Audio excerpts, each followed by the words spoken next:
we got a lot to talk about. We're probably going to go over about 28, 29 rare and mythic cards.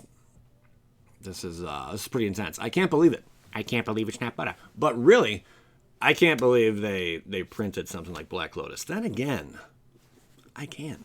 And it's not exactly a reprint, but it's really, really close to it. We got to face facts. We'll get to it in 1 minute once we come across it. But let's talk about all this other craziness. So Staff of Domination, really, really cool card. Great way basically just to spend excess mana. You know, amazing late game, you know, mid to late. You know, and also there's ways to go infinite with this card, which really helps out if you want to do those sort of things and just kill everybody on the field. That's a good time as well.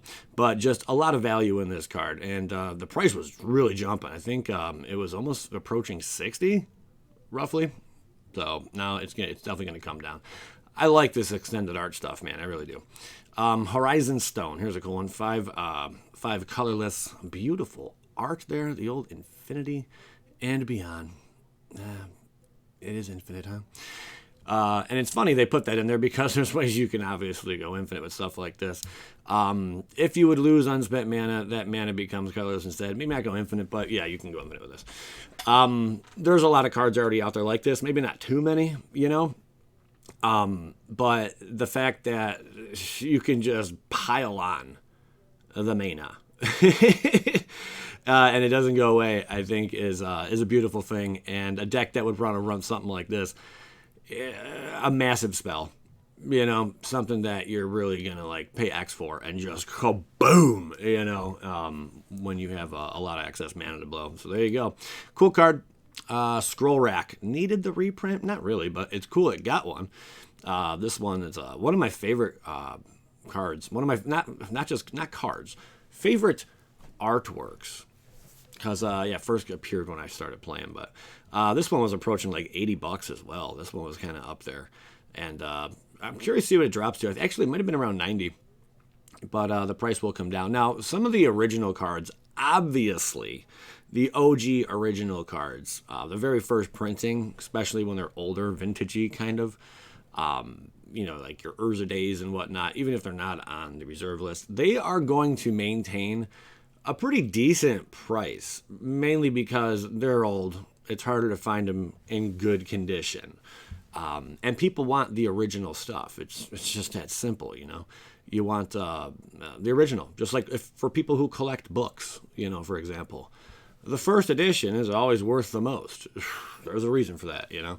So the book can be reprinted and reprinted and reprinted, but usually the more times it's reprinted, that price tends to be lower, you know, than the original. So that's one thing about if they ever do reprint reserve list. Honestly, I hope they don't. But if they do, that's one thing to consider, you know.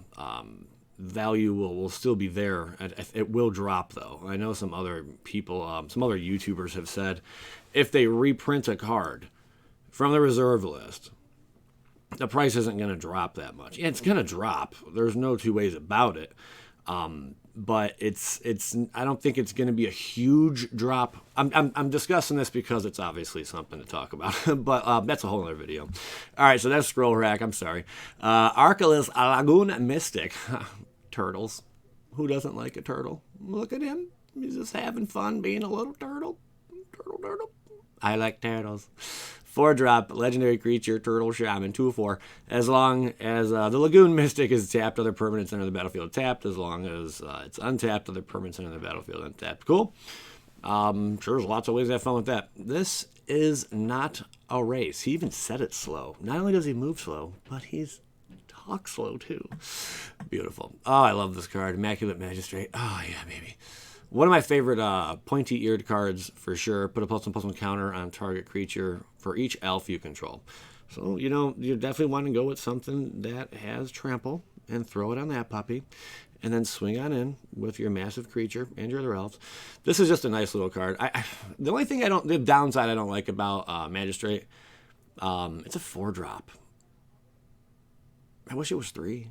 I guess that's my only complaint, but it's cool to see this card be reprinted in extended art form. I gotta love it, man. Then we have Kulfner, the last The last view. Okay. 6-drop Vigilance Reach whenever the last view, we're going to call it the last view, whenever the last view or another creature you control dies, return up to one other target creature card with lesser toughness from your graveyard to your hand. Notice it does not say battlefield. It goes back to your hand. It's not a terrible thing, though. Yeah, when stuff dies, it comes back. In a sense, you know, to your hand. But, yeah, this is a fun card. I like it. 6-drop, 3/7. Interesting with the toughness there. But trees are pretty tough. You ever punch a tree? Try it out sometime. Yurlok of Scorch Thrash, 4-drop. This one's sweet. Vigilance, Viashino Shaman. A player losing unspent mana causes that player to lose that much life.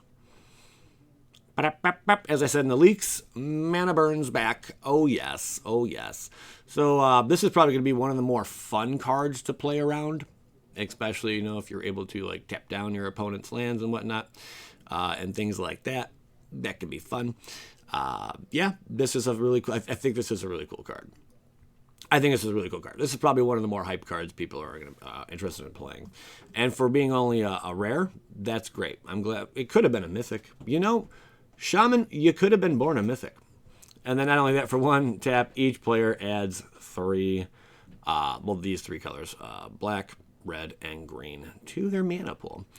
Very interesting, very interesting. 4/4. Cool card. It's cool. The gifts of fund never come without a price. Was it say fund? Oh, it says Jund. We're moving on.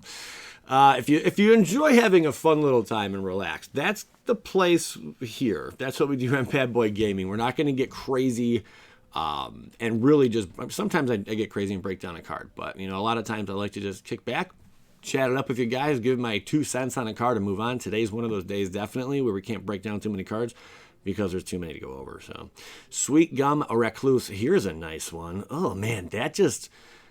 I don't know what it is about it, but man, that right there gives me the creeps. It really does. That gives me the creeps. Okay. Creature Spider. It's an 0/3. An 0/3 for 6 mana. With Flash, Cascade, and Reach. That could be dangerous.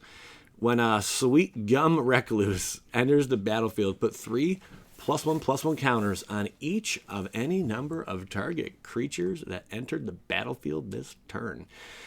That is scary. Because it has the Cascade and Flash. It's like a really nasty threat right there. It is 6 to bring out, but that is really, really scary. This is a very scary arachnid. I'm throwing it out there. All right, then we have Slash the Ranks because we needed more board wipes in Commander, so destroy all creatures and planeswalkers except for Commanders. So I do think that is rather interesting. So Slash the Ranks is pretty cool. Yeah, that's pretty cool, especially if you're running partners and stuff, you know. It's probably definitely a board wipe you want in your build, I guess. So, yeah, there you go. Now you know. The more you live, the more you know. Okay, this guy's, like, confused. He's like, why another one of these? Okay. And then we have Laboratory Drudge. It's a 4-drop. At the beginning of each end step, draw a card. If you've cast a spell from a graveyard or activate an ability of a card in a graveyard this turn. So, yeah, your graveyard shenanigans are going to definitely like this. Laboratory Drudge. Could have called it Dredge. Could have 3/4, sweet art on it. Got that laboratory maniac feel, you know, just being crazy, locked in your mind. All right, moving along, baby. Ember Wild Captain. That is some cool art. Can I zoom in on that, or are we gonna have issues? Probably issues. Oh, that's not too bad. Okay, cool. I dig it. What do we got here? I never even read this one yet. So we got a Jin Pirate. When Ember Wildy, yeah, Captain enters the battlefield, you become the Monarch. For those of you unfamiliar with Monarch, in a nutshell, if you are the Monarch, you have a target on you because you're able to draw a card. I think it's at your end step. Yeah, at your end step, as long as you're the Monarch. But yeah, so you're going to become the target. You take some damage from creatures, you do not become the Monarch anymore. It goes elsewhere, you know. And then someone else becomes a Monarch. It kind of goes around like that. Scary stuff here, though. Whenever an opponent attacks you while you're the Monarch, Captain deals damage to that player equal to the number of cards in their hand. That's pretty cool. So I'm expecting to see builds entirely around the Monarch. At some point, I think we're getting to that point where we can make a complete Monarch commander build. I wonder how many Monarch cards there are. But this is really a neat card. And the whole Monarch concept is interesting. When I first saw Monarch, with the whole conspiracy, I believe that's when it first appeared. I was just like, what the heck is that? Like, I don't even get it. I don't want to play with that. And I didn't really care for Monarch cards. But if you notice, there are some Monarch cards also on Arena. Pretty interesting. But this is a cool card. Moving along, baby. Ramos Dragon Engine was about $20. Price is going to drop. That's right. So that's cool.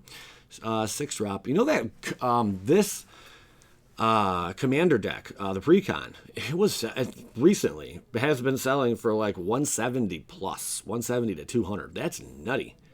And I remember not too long ago they were in stores for $40. What was it, 2 years ago? God, time flies, man. It's crazy. But yeah, this is a really, really fun card to play with. And I like that it's colorless. Isn't that fun? It really is. Moving along, baby. Zur the Enchanter. This one I haven't read either. 4-drop flying. Whenever Zur the Enchanter attacks, you may search your library for an enchantment card with converted mana cost 3 or less and put it onto the battlefield. If you do, shuffle your library. Well then, that's very interesting. And then until someone uses the oppression, or what is it called? The oppressing rogue? Is it oppression rogue? Something like that. The new rogue that came out. And so they flash that down and you're like, oh, well, this card stinks now. Well, okay. I guess my commander's no good here. No, cool card. I mean, not everyone's going to be running that card, but really cool card. I'm sorry.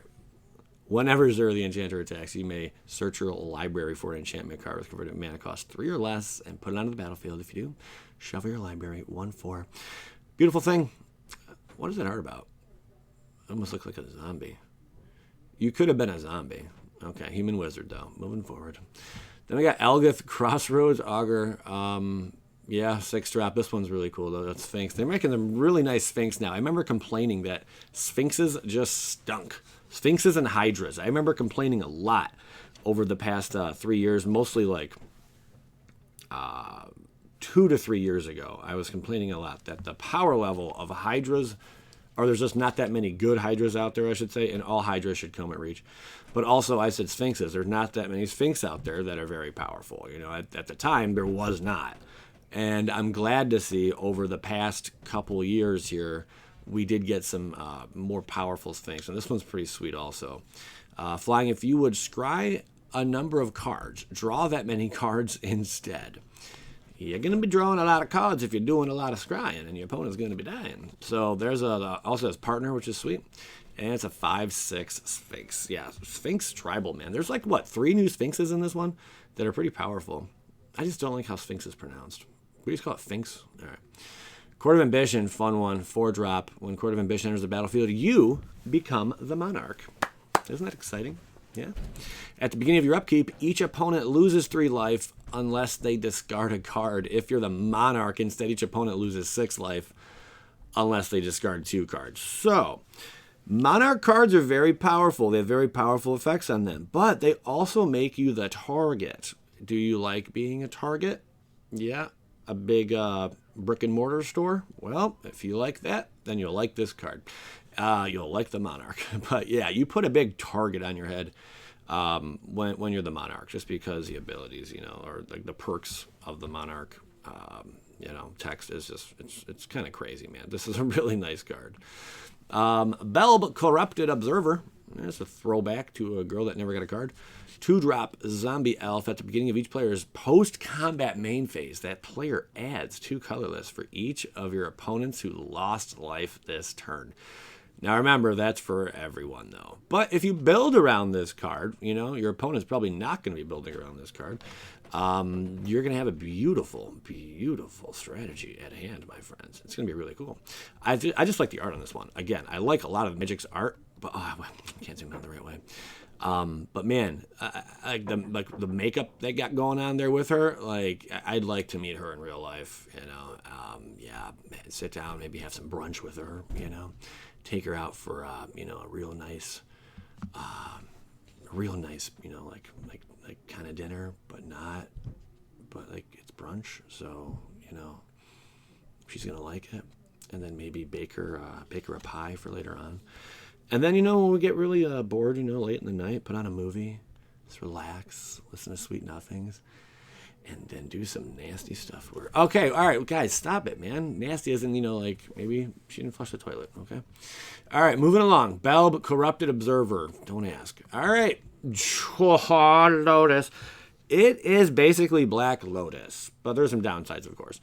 It is 0. This is so sweet. The art is beautiful. Already prices I've seen listed over $100 for this card. Some up to $200.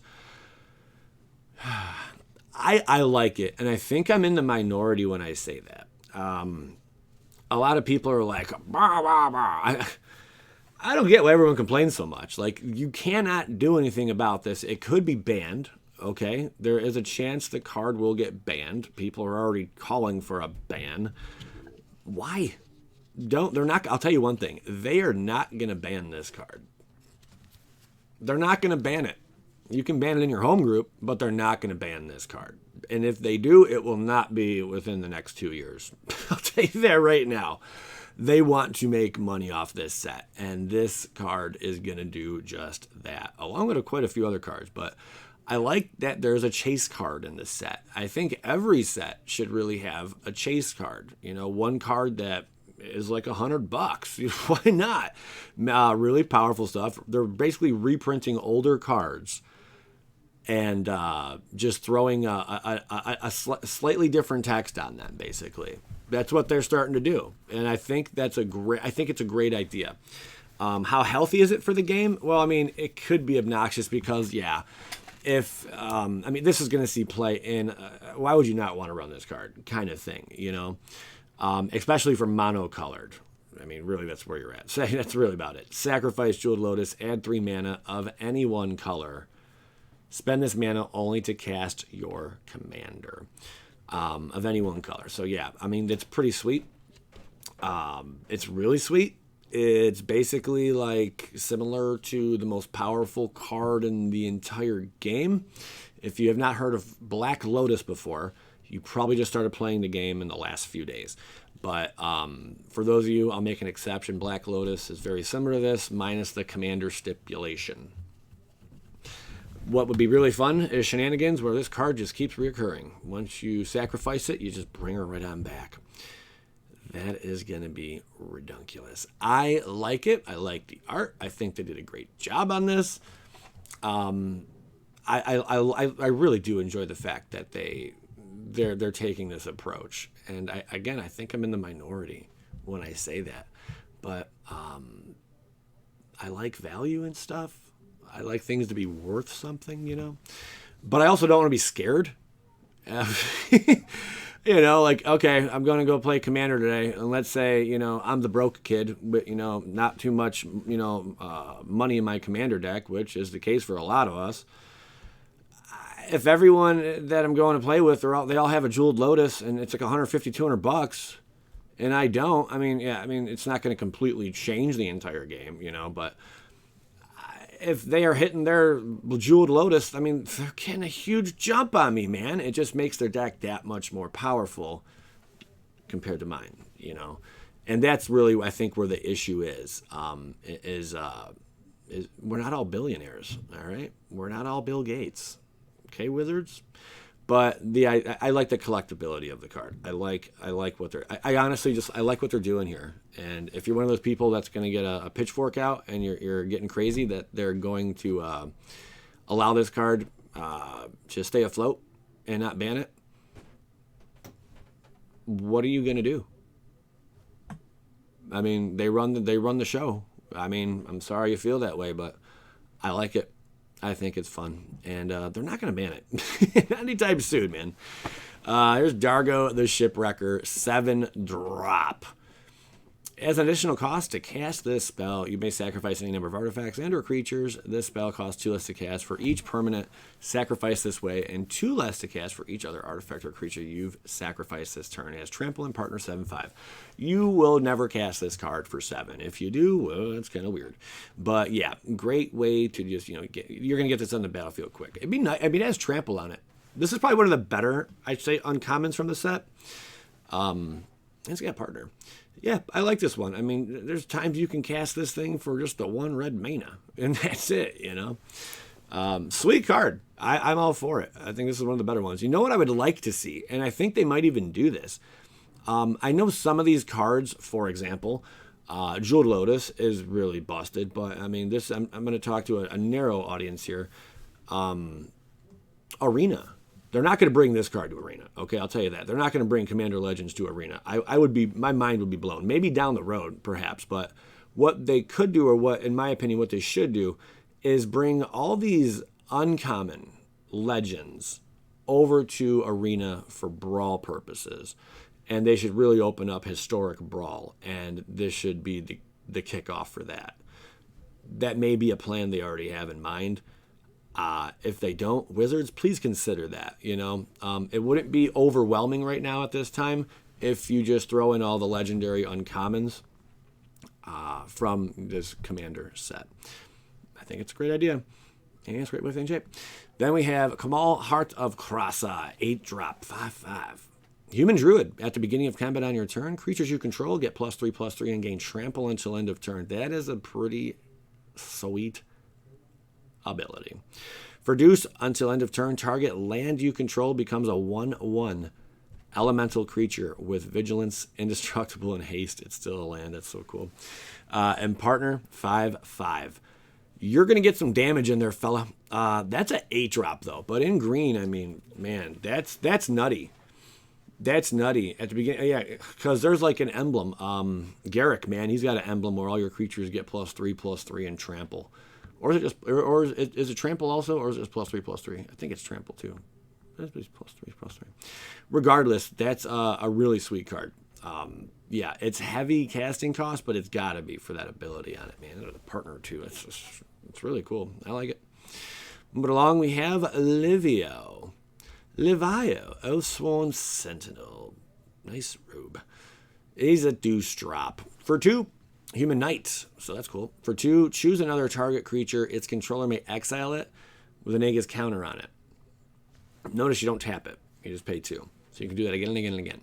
But then for 3, you tap it and return all exiled cards with Aegis counters on them on the battlefield under their owner's control. And his partner's a 2/2. I think this card's really, really cool. Because when you're getting board wiped, you know, hopefully you got some excess mana, or maybe you already put some counters on your creatures, you're going to be able to bring them all back. And that's a good thing people like to do. So there you go. Yeah, I think that's neat, man. Choose another target creature. Its controller may exile it with an Aegis counter on it. Just at random, like, oh, board wipe. Oh no, Damnation came down. What are we going to do? I'm going to tap 6. Boop, boop, boop, boop. You 3. Go over here. Come back. All right. Your board wipe didn't do much. Sorry, pal. You got any other tricks up your sleeve? You know, stuff like that. But, you know, we'll see. I don't think it's really great as a commander on its own. But to throw in a build, I think it's a beautiful thing. Then we have Jessica, Thrice Reborn. We already covered this one. 3-drop. That loyalty, though, man. She enters the battlefield with a loyalty counter on it for each time you've cast a commander from the command zone this game. Got partner on it, though, so keep that in mind, you know. So that because of that, with the partner, I think it can get a little out of hand at times. But really, she's a slow starter. She might even be a one and done kind of thing, you know, quick little flash in the pan, you know. But I think it's a decent card, man. Choose target creature until your next turn. If that creature would deal combat damage to one of your opponent's, deals triple that damage to that player instead. That's hot sauce. And not only that, but I mean, something with like double strike is pretty cool. If they ever made a triple strike, watch out, man. That's really sweet. And then, or other abilities that allow you to have another phase, you know, that would be pretty ugly as well. That could be very dangerous. So then you have 2 combat phases, and then boom, just gets all dirty. -X, Jessica Thrice Reborn deals X damage to each of up to 3 targets. Reborn can be your commander. Not bad. Then we got Amarith the Lustrous. I just like the name of it. Dragon, flying. Whenever another permanent enters the battlefield under your control, look at the top card of your library. If it shares a card type with that permanent, you may reveal that card and put it into your hand. It's a 6/6. I just like the flavor of this dragon. I just like dragons in general. I'm a big fan of dragon cards. Always have been, always will be. It's legit. Port Razor, have not read this one yet, for 5. Orc Pirate. We were promised a lot of pirates, and here we go. When Port Razor deals combat damage to a player, untap each creature you control. After this combat phase, there's an additional combat phase. Bada bang. Port Razor can't attack a player. It has already attacked this turn. That is a little different there, but whatever. So I guess, okay, it's not completely overwhelming, but we already have other cards recently, too, that are allowing, like, additional combat phases. I think there's, like, 3 in the past few sets that came out. So they're really pouring this additional combat phase, craziness on us. Port Razor's cool card. Not legendary, because that would be too much. Okay. Zara Renegade Recruiter 5-drop. This one is fun too. Whenever Zara Renegade Recruiter attacks, look at the defending player's hand. You may put a creature card from it onto the battlefield under your control. Tapped and attacking that player or planeswalker they control. That's cool. Return that creature to its owner's hand to begin the next 10 steps. So that's like what you got over there, man. Oh, that's nice. I'll take that. Thank you. And you got all the perks from it also. Pretty nice. Wait, is it tapped and attacking?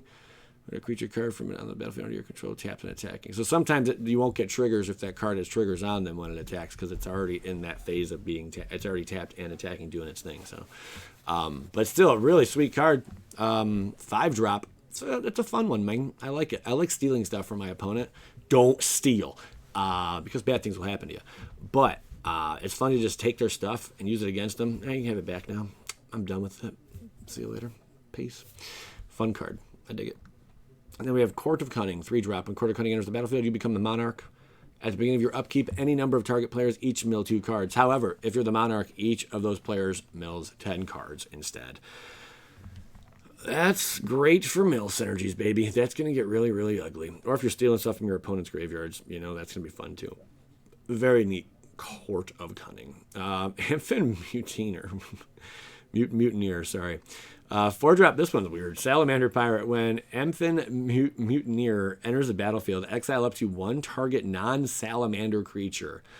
That creature's controller creates a 4/3 blue salamander warrior creature token. Encore for 6. All right. Cool. This could synergize great with this other card we'll get to in 1 second. Hello. Gore Muldrak, Amphinologist.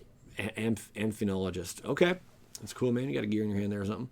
You and permanents you control have protection from salamanders. All right. At the beginning of your end step, each player who controls the fewest creatures creates a 4/3 blue salamander warrior creature token. That's cool. Because they can't hurt you. Unless they kill your commander. And then you're dead. Because they have like 5 salamanders. And they're going to attack you. And you're not protected anymore. Hope you got counters. This seems like a fun card to build around, though. For sure. Human Scout. Oh, wow, that's it. Oh, my goodness. I can't believe we just did all that. That was amazing. Well, what do you think? What do you think of Black Lotus 2.0? Is it fun? I think it's fun. Stipulations? Gotta have them these days, man. All right. That's the whole kit and caboodle. Let me hear your thoughts, guys. Appreciate you tuning in. I'm Joey Moss, Bad Boy Gaming. Skadoosh yourself.